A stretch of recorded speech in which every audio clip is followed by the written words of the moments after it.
আসসালামু আলাইকুম ওয়া রাহমাতুল্লাহি ওয়া বারাকাতুহু। সুপ্রিয় শিক্ষার্থীরা, আশা করি তোমরা আল্লাহ পাকের রহমতে ভালো আছো। আজকের ভিডিওতে আমি আলোচনা করব যারা কম্পিউটার অফিস অ্যাপ্লিকেশন, বিভিন্ন অফিস আদালতে টাইপিং এর কাজ নিয়ে ব্যস্ত থাকে, তাদের জন্য টাইপ করতে করতে অনেক সময় হাত ব্যথা হয়ে যায়, এবং যারা বিভিন্ন বিষয়ে টাইপিং করতে তাদের আর ভালো লাগে না, তো টাইপ হাতে না করেও কিভাবে মুখে বললেই অটোমেটিক এমএস ওয়ার্ডে টাইপ হয়ে যাবে সে বিষয়টা আজকে আমি দেখাবো। তো এই বিষয়টা দেখানোর জন্য তোমাদেরকে আমি নিয়ে যাচ্ছি প্রথমে গুগলে। তো গুগলে যেতে হবে। গুগলে যাওয়ার পরে এই যে ডাইন কোণায় একটা অপশন আছে, এই যে গুগল অ্যাপস, এই অপশনের উপর ক্লিক করতে হবে। ক্লিক করার পরে একটু নিচের দিকে এসে ডক্স নামে যে অপশনটা আছে, ডক্স, এই ডক্সের উপর ক্লিক করতে হবে। তো আমরা ডক্সের উপর ক্লিক করলাম।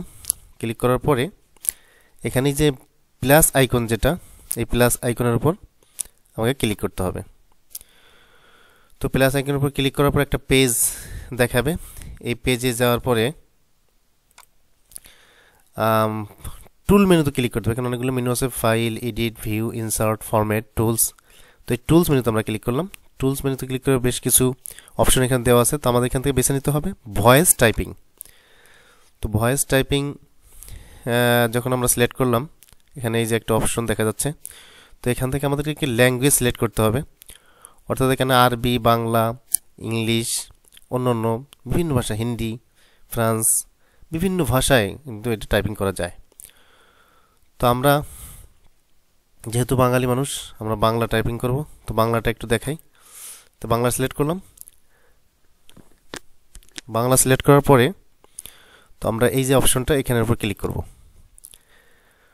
তো অবশ্যই ল্যাপটপ বা কম্পিউটারে তোমাকে মাইক্রোফোন অ্যাড করে নিতে হবে। তো আমি যে কথাগুলো বলতেছি তোমরা দেখতে পাচ্ছ যে অটোমেটিক এমএস ওয়ার্ডের ডকুমেন্টস এটা কিন্তু অটোমেটিক লেখা হয়ে যাচ্ছে। তো এভাবে লেখা চলতে থাকবে। তো অনেক লেখা, যে লেখাগুলো আমরা প্রতিনিয়ত লিখতে থাকি, বিভিন্ন অ্যাপ্লিকেশন, বিভিন্ন ফর্ম, অফিসের অনেক কাজ, যেগুলো করতে করতে ক্লান্ত হয়ে যেতে হয়। তো ক্লান্তের দিন শেষ, এখন আমরা শুধু মুখে বলবো আর অটোমেটিক লেখা হতে থাকবে। তো কতটা ইজি হবে এটা, এই জন্য আমরা এই অপশনগুলো ব্যবহার করতে পারি, এবং এখান থেকে এই এমএস ওয়ার্ডে আমরা ফাইলে আমরা কি করতে পারি, কপি করে নিয়ে যেতে পারি। তো আমি একটু দেখাই দিই কীভাবে কপি করব। তো এখান থেকে আমি সিলেক্ট করলাম,